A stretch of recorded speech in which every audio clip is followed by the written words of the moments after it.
You are now listening to the Do It Movement podcast, where we share our experiences in real estate investing and encourage you to take action. You don't want to miss what we have in store today, so let's welcome our host, Martine Richardson, and our co-host, Eubanks.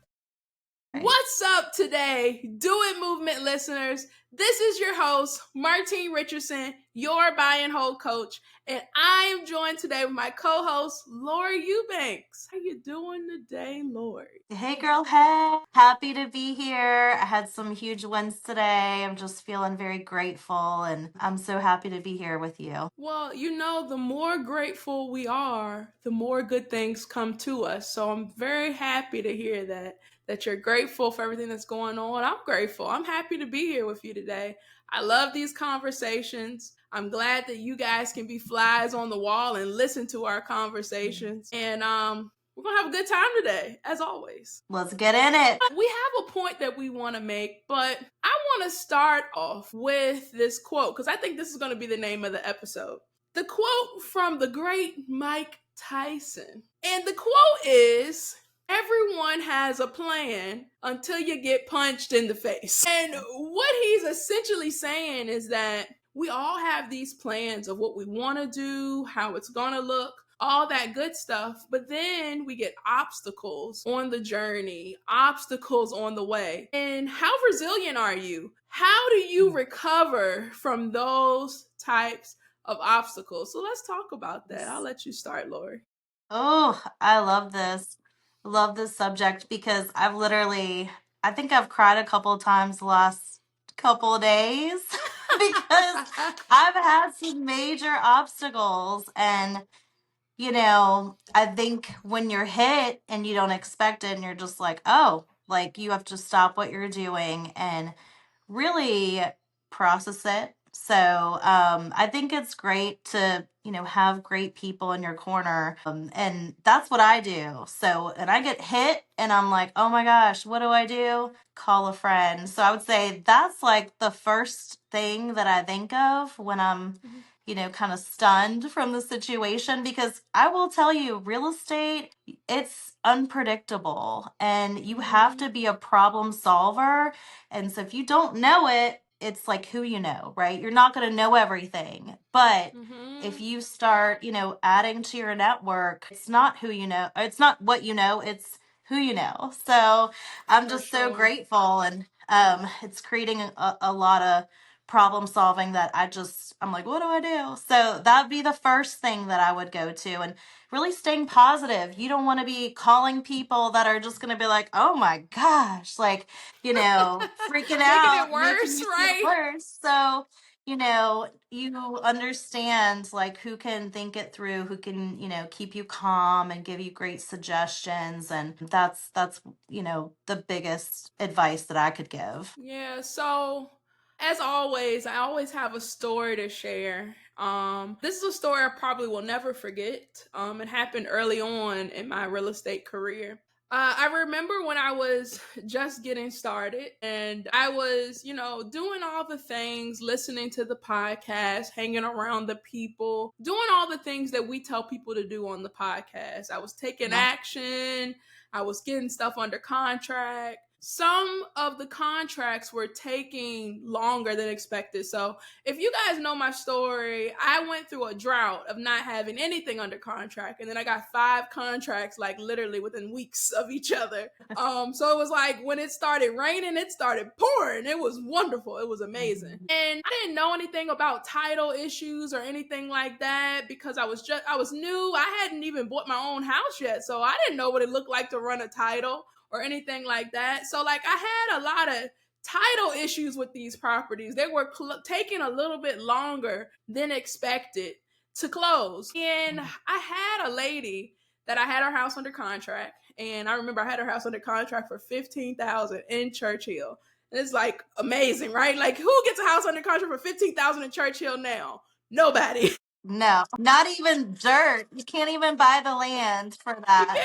Yeah, like it was amazing. I was getting killer deals. And I had a lady got the house under contract for $15,000. It was taking longer than expected to close. So I had reached out to the attorney and I'm like, what's going on? Like, this is when I was wholesaling contracts. So I had already assigned it to someone and we're having trouble with title issues. And I'm like, what's taking so long? And he's like, well, the lady filed bankruptcy a couple of years ago.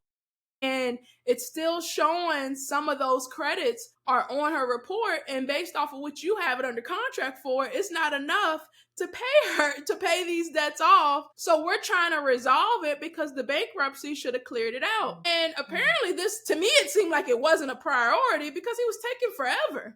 Like he wasn't like prioritizing it, making it happen week after week. I was getting the same update. And I'm like, are you even trying to clear it? So my buyer, the person I assigned this contract to, got really pissed. Like, why is this taking so long? This is holding up my money. I'm suing you. I'm suing you because it's your fault that this contract is being held up. Now, guys, I'm a baby real estate investor, right? And somebody's already threatened to sue me. So I'm like, oh my God, I'm about to get sued. I don't even have anything. Made it. You haven't made it until you get threatened to be sued, is what I hear. That's what I heard too. They threatened to sue me. And I was like, oh my God, I don't even have anything. Like, I was really disturbed. Like, I'm not gonna lie, I was freaking out. I was like, oh my God, what am I gonna do? How is this gonna hold up in court? What are they gonna take? And then, like, I'm thinking back on this. I didn't have anything to take. They would have sued me and been disappointed. But anyway, so she was starting to sue me. It was, my plan is I'm going to get these things under contract. I'm going to close. I'm going to make big bucks. I'm going to keep it moving. I wasn't planning on getting sued. So that was my punch in the face. And what really helped me is that I took a step back to really like clear my head. Because like when I go through situations like this, where something happens that's really out of my control, there's nothing I really can do. I'm doing all the follow-up. I'm trying to make it move along, but it doesn't seem like anything is shaking. I like to always take a step back and breathe and just clear my mind. So I remember at the time, and this is how I knew I was really passionate about doing real estate, because I remember telling my mom at the time, I was like, somebody's threatening to sue me. I just started. I'm already getting threatened to be sued. And then so like she's trying to, be in protector safe mode. Yeah. So she says, well, maybe, once you finish these up, maybe you should just go get a job. So this is how I knew I really was like, I was about it. Like this was for me. I snapped on her and like, it just came out of nowhere. It was like, go get a job for what? I'm trying to build wealth for our family. So I just like snapped and she was like, well, okay, just keep trucking. Then you seem very determined that you're going to do it. So I knew then I was super passionate about what I was doing because I saw the light, even though like it wasn't happening for me just yet. I saw the light at the end of the tunnel and I knew that things would get better. And then I think also I had a mentor early on that told me that it's not about if you get sued, it's about when you get sued. And then, so I had an idea that somebody would threaten to sue you eventually anyway. I just didn't think it was going to be that early in the game. So when that happened to me, I knew it was really nothing that I could really do about it because it wasn't my fault. Like, I feel like if they would have took the case to court, it would have been brought to the light. But I tend to, in those types of situations, take a step back, breathe. And if I need to take the rest of the day off to just clear my head, then that's what it takes. So I remember taking a step back, breathing, and I was like, well, what do I like to do? And I was like, well, I like to go to the art museum. I'll just go to the art museum today and I'll go read some books and just get my mind off of this and calm down. So when I respond, I'm more rational instead of me snapping like I snapped on my mom, right? So I think it's always a good practice instead of acting on your emotions right then and there, to just kind of take a step back and just breathe. Just what I've noticed is that if you give yourself the space, the quietness, it's hard. Like if I'm honest, it's hard to meditate, especially like when you're driven and you want to get a lot of things done. It's kind of hard to turn your brain off. But if you practice over time and just say, well, let me just give myself the space. When you give yourself the space, a lot of the answers that you're seeking are already within you. It's just that you're not giving yourself the space to even put those answers into play. Like, because you're so lost in your thoughts about, well, this could go wrong and that could go wrong and this is why this shouldn't have happened and blah blah blah. Yeah. But if you just really just take a step back, you can come back to the table with a more rational decision. So I know we all say, I got this plan, this is how it's going to go. But at the end of the day, we have to realize that the goal is still the same, even if the route to get to the goal looks a little bit different than you thought it was going to look. So if we have to pivot, we got to pivot. But the goal is still the same. We're still going to keep going, keep doing things so that we can get to that goal. So I know that works very well for me. I love that. Giving you time, space, calm down, relax. I definitely get in my head and I start thinking about like solving problems that haven't even happened yet. And I'm like, I'm wasting energy, doing it that way. So I love your advice. Pause, breathe, relax. Right. And I mean, the obstacle is the way. I know Clayman gave us that book not long ago. I forgot, the author, but the title's The Obstacle is the Way. It's so true. When you're hit with that obstacle, it means that something big is coming. That obstacle is there to level you up. And a lot of times you make more money when you hit an obstacle. You find a better way, you're upgraded. There's so many things that happen. So it's really exciting when you do hit an obstacle. Be grateful because major change is coming. And do you remember the author of the book, Martine? The Obstacle is the Way? The book is over here somewhere. We'll add it to the note. It's somewhere over there. But if you put in The Obstacle is the Way, the author should pop up on Google. I don't think that many people use that title for the name of their book. But, and I think also, like, when you are faced with these obstacles, know that this is your chance to start leveling up. Yeah. How do you expect to get from where you are here and get to these huge goals you have all the way up here? You have to go through different obstacles that are going to help strengthen you, that are going to help shape you, that are going to help you because when you get to this level, it's a new set of problems. And if you don't go through these different steps, you're not going to be able to handle these problems. So you have to think about on your journey how it's preparing you for the next thing. Now, I know when you're going through it, that sucks. Like in my story, somebody's suing me. That sucks. But what did that help me do? As I started going along and doing more deals, the next time someone threatened to sue me, it really wasn't that big of a deal. I was more so like, well, I see you in court. It is what it is. Like, I'm not that same reaction anymore. If you want to, okay, let's go to court then. All right, you want to threaten? All right, let's do it. And I don't think people expect that reaction. They more so expect you to be afraid, like, oh my God, I'm going to get sued. But I've already been through that. I already been through, oh my God, I'm going to get sued. And I had to take that step back and breathe. And what I learned from that is that if you're going to be about it, be about it. Like, don't threaten to sue me. Send me the court papers. Like, let's go. So it just helped me with my progression of what I wanted to do. Now, one thing that I wanted to emphasize is that I think a lot of people are not used to people in their network actually wanting, like, looking out for their best interests, actually wanting to help them get to the next level. And the reason I'm pointing this out is because one thing that you mentioned, Lori, is that you like to talk to people in your network and not the people that are going to make you feel worse. Like, I'm already panicking. I'm not going to call you and you're going to make me panic more. Like, no, I'm not doing that. I'm going to call the people that are going to help help me calm down.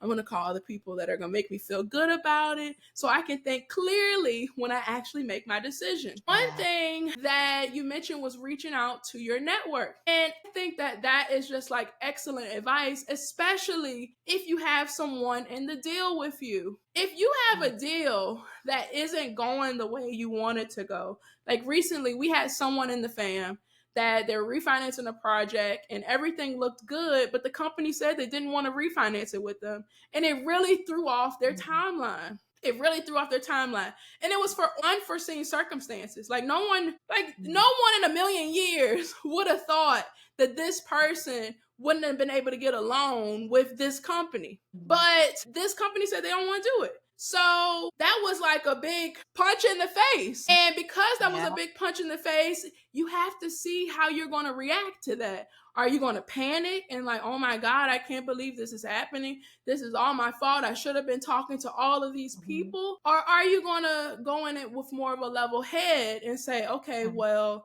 I know my timeline was this. And the reason your timeline is this is because you need to pay your lender off. Maybe I should call my lender and just let them know what's going on. And because if I let them know what's going on and here's my solution to solve that problem, then maybe they'll want to work with me. But I'm here to tell you that even if you were to, let's say your loan is due in 1 month, right? My private lender loan is due in 1 month and this is throwing me off by another month. And I call my lender and they say, no, I don't want to extend the loan. I want my money back today. And I'm here to tell you that's rare. That doesn't happen that much. Usually if you're working with the good people, they will want you to succeed and they understand, and you might have to pay some additional points or fees, but you make it a win-win. They make a little bit more money. You don't have to have so much stress on you because you have somebody in place that's willing to work with you. But even if you call them and they're like, no, I'm not doing it. I'm not extending it long. Like, get out of my face. I don't care what your problems were. If you've built a big enough network, you pivot. You just go refinance with someone else. It's fine. You don't have to be a part of the deal. I'll get somebody that's a part of the deal that understands what I'm going through. You have to realize at the end of the day, it's not personal. This isn't about me saying, oh, well, someone didn't want to do this because they don't like me as a person. Most of the time, that isn't even the case. Maybe they had plans to put that money somewhere else, and now you're messing up their timeline. But because you let them know and you didn't just hide under the rocks because maybe we'll just hope this blows over and we'll wait until the timeline has passed, which looks really, really bad. You give them an opportunity to choose. Do they want to stay in this deal with you, or do they want to be out? And if they want to be out, it's okay. No love lost. This is business. We just refinance you with somebody else from our network. That's why we don't put all our eggs in one basket. Everyone has a different appetite for these types of things. Some people are cool with things being extended. Other people want to charge you extra for going 1 day over. You know who I'm talking about. I do? Oh. You don't remember? You go 1 day over. You go 1 or 2 days over your loan and they charge you 2 extra points? Oh, I think I do. I've had a few situations, honestly, being open, I do feel like, as long as you talk it out, you can always work it out. A lot of times people are making more money to go longer. And when I've had challenges with private lenders where I needed to do, make a move, it's a really good opportunity to meet new lenders. And, when people are interviewing you, you should also interview them. And, I have deals that I've gone over many times, or I needed to pivot or find a different way. As long as you're buying right, if it's 70% all in, loan to value or under, you can go to a different private lender. It doesn't have to be a refi to, a permanent loan. Odds are in a couple of years from now, that property is going to go way up. So what I would, my advice to that person that it happened is like, there's a reason it happened, because you're going to make more money a different way, or you're going to meet someone along the path that's going to bring you the obstacle's the way. So there's definitely a reason it's happened, and it's a learning. How do you want to feel through the process? I'm still learning. My partner, he's always telling me, like, just take it one step at a time, because it does matter, if you are, you're reacting in a negative way, that can impact the rest of your day when you really need to be focused in some other ways. So I definitely think that, it'd be great to get an update on that one and just see like which way she ends up going. Does she, or he extend, or do they, find a bank loan? I can tell you right now, I'm in a refi right now with a DSCR company, and it didn't appraise right. So I'm going through the steps of trying to change, get more comps to, get it reversed or get a reconsideration for it. But I'm like, any private lender would love to hold this for a few years, because it's cash flowing so well. And, I don't want to get stuck into something that has a prepayment penalty. So I'm thinking it through, and I'm like, there's a reason this is happening. Right, So right. I just gotta think it through, and I would just love to know what they end up doing. Yeah, I think out of all the times, and I'm not saying that I had a ton of situations, like I'm Yeah. not that type of borrower, but Yeah. out of all the times that I've had to ask someone, can we extend, or do you want to stay in the deal because it's going a little bit longer than I expected? I've only had one person, one time, that they said that they didn't think they wanted to be in the deal any longer. And it wasn't even like it came off like nasty or brash or anything like that, because we still do business together. Yeah. It's just that they had the money, they needed the money to do something else. And then when they told me they didn't want to be in the deal anymore, and I quickly refinanced them with something else, they're like, oh, she means business. Like, if I wanted to stay in the deal, she would allow me to stay in it. But I said I didn't want to be in it, and 2 weeks later, I'm out. So I think it just kind of shows, it shows who you are. It shows that you can pivot. It shows that you don't need anybody for you to be successful in this business, because you have built a network of people that you don't have to be relying on just one person. I remember I spoke to one lender before, and they were telling me that they had one borrower that they were their only lender. And it really irked them because, and you would think that they would like it, but they didn't like it because every time they came across something, they would only come to them. So if their money was deployed with someone else, they would be kind of like bugging them, like, well, when is it coming back? Because I need this for this.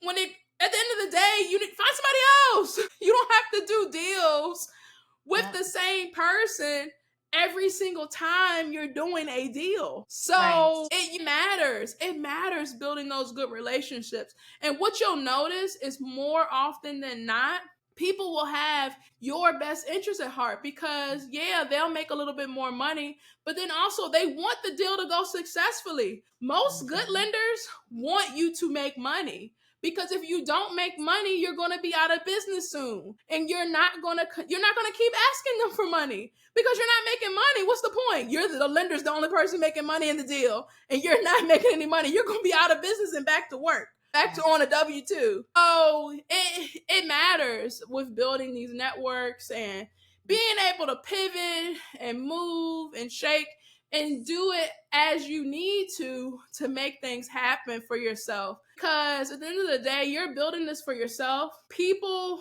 are here to help you because they are also getting parts of the deal. So it's not like it's a one-sided thing where they help me by giving me some money on this property. They're just the best person ever. They're making money. Like your position is very valuable.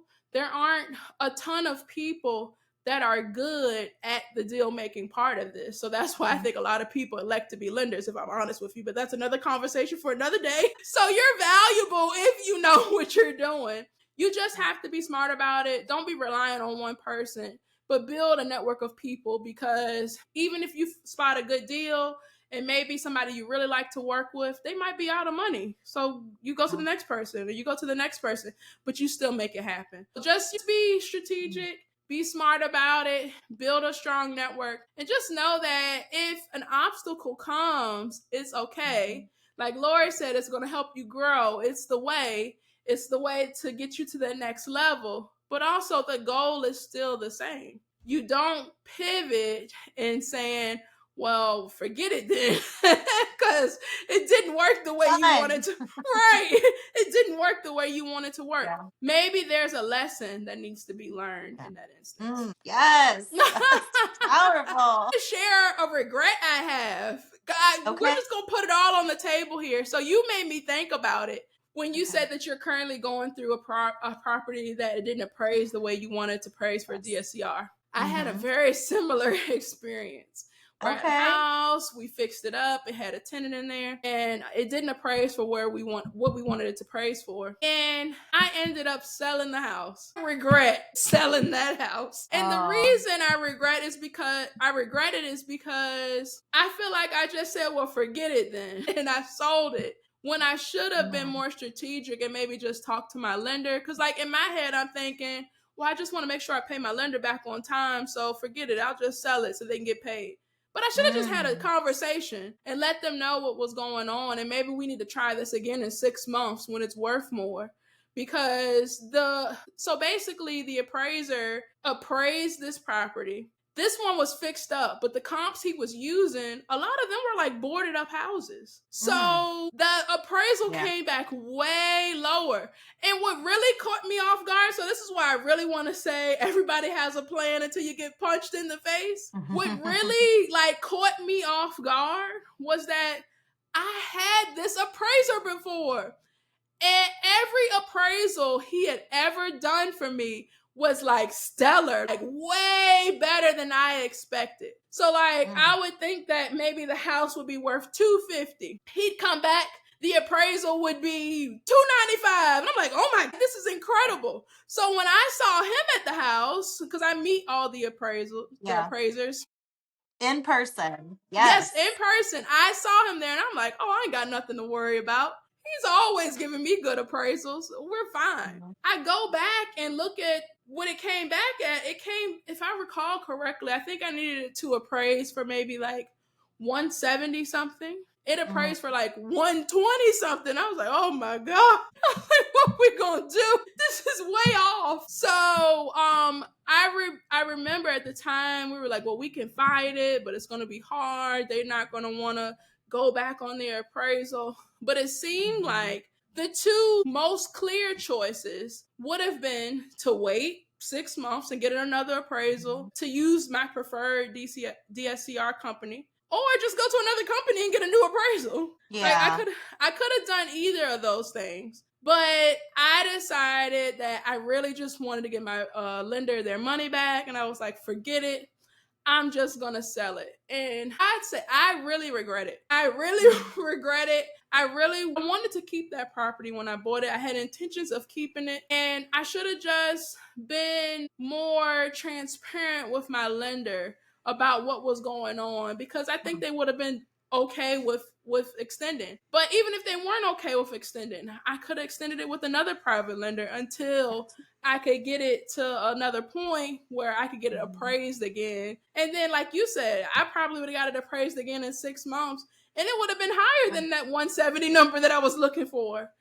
But just like out of, I got to make something happen, I sold it. And I want you guys to learn from me. Don't do that. The goal is the same. You picked up the lesson. That's probably why it happened. Like, now just put it out there. I mean, I've gone through that painful lesson too. Like, I had one not long ago where I was gonna refi out the private lender, and when I was going to other lenders, they wanted me to bring like a significant amount down, and so I had to go back to the lender, and I felt awful because my goal was to get him. When I asked him, "Do you want me to refi you out or whatnot, or do you want to extend?" He wanted to move it to a different investment, so my goal was that. But when I told him what I was experiencing, he's like, oh, no problem, we'll extend it. And, of course I'm paying more for it, but, that's a huge lesson. You can, think about, try to problem solve all these things, but being direct and looking at, your team, really, like everyone wants a win. And if everyone's making more money, I mean, No one's sad about that.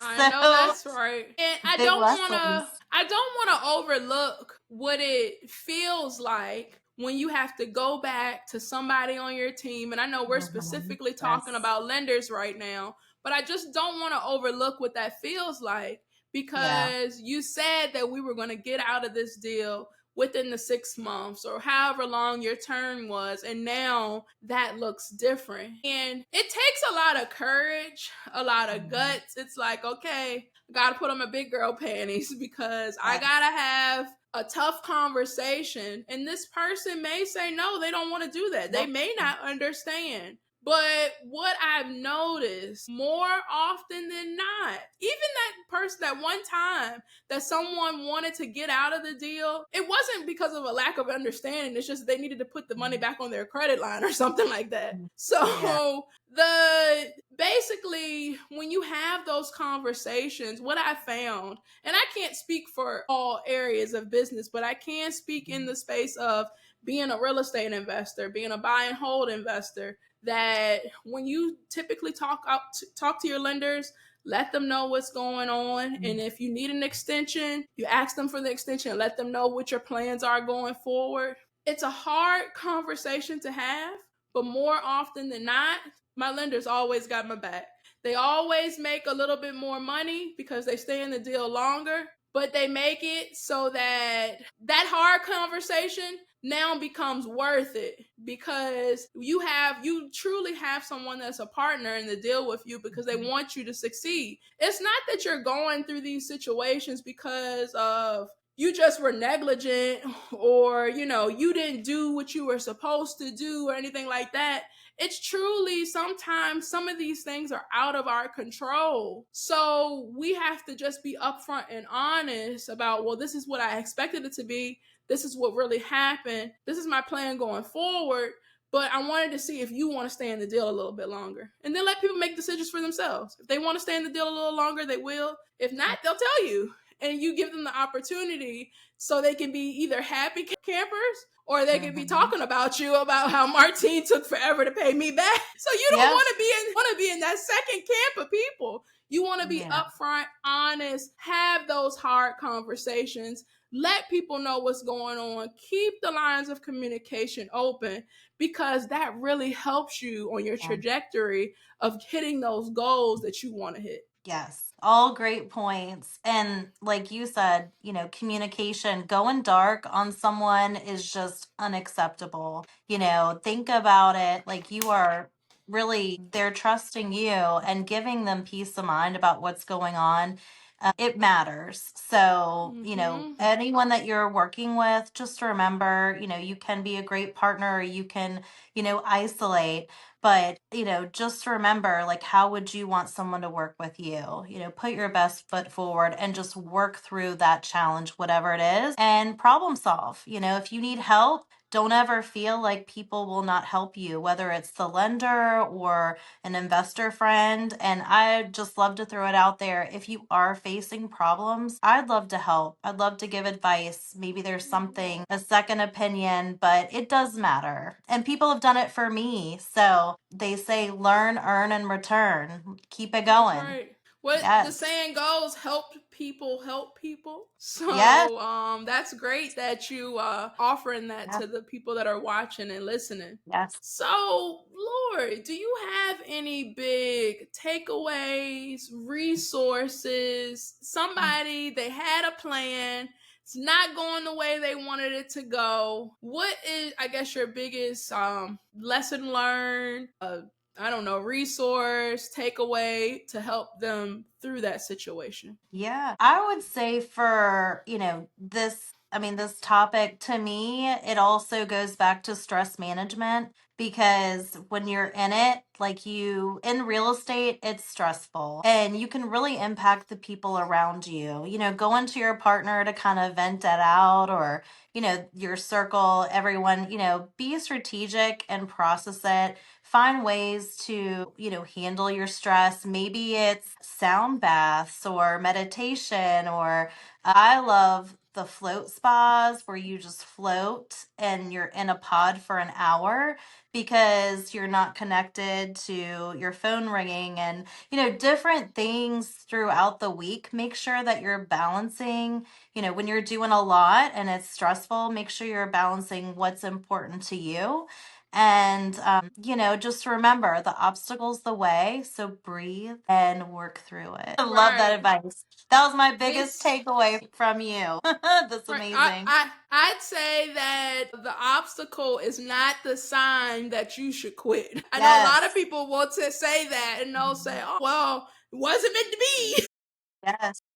And they'll take that as their way out. But I'd say my biggest advice or takeaway that I can give people that are listening, that you may be going through something, and like at every level, we go through things that are going to level us up to the next level. So my biggest thing is if you can create the space to allow yourself to clear your mind. Stuff that has personally helped me is, and I'll say this very, bluntly, I used to not like journaling. Like, I was not a writer. I did not enjoy it. But I realized that it's therapy. If I'm able to really express myself without having a filter and express it however I want, how I'm feeling at the time, it really helps me think through some things, so it can help you clear your thoughts so that you can allow yourself some space to really think through things clearly and not just emotionally. So I'd say that that's probably the first piece of advice that I would offer. And then once you feel like you've calmed down, you're thinking clearly now, communicate that with all the people that are in the deal with you to let them know, hey, this is what's going on. This is how I think we can solve this problem. Are you in to stay in a little longer if you need to be in a little longer, or do you want to be out? And let people make their decision. And what you'll find is if you've developed really deep relationships with people, you've kept the channels of communication open, that more often than not, people going to stick with you. They like to work with good people. If they already know you're a good person, they're going to stick with you. They know that it's some things that are out of our control. But even if they don't want to stick with you, no love lost. Find someone else to take their place. Yes. I think that's the biggest takeaway. Lori, if people want to get in contact with you, what is the best way to get in contact with you? I'm on all the social media sites. I know you'll share my email address, and love to connect, talk about, strategy. We love reviewing deals. We're also buying and selling all over Virginia. And we just love talking real estate. So love to hear from you. And, biggest advice is just keep going. Just love this. That's right. Love encouraging others. Going. It's only considered failing if you quit. So keep going. If you guys want to get in contact with me, the absolute best way to get in contact with me is my free Facebook group. It's called The Freedom Inc. It is on Facebook, as I've already said. I do a case study every Tuesday night where we go over a real deal. I show you how to get the deal, how to get the money, how to structure it, and added bonus, $0 out of your pocket to see this or to buy these deals. So I want to encourage you to join me on Tuesday nights to check that out. But until next time, Do It Movement listeners, see ya!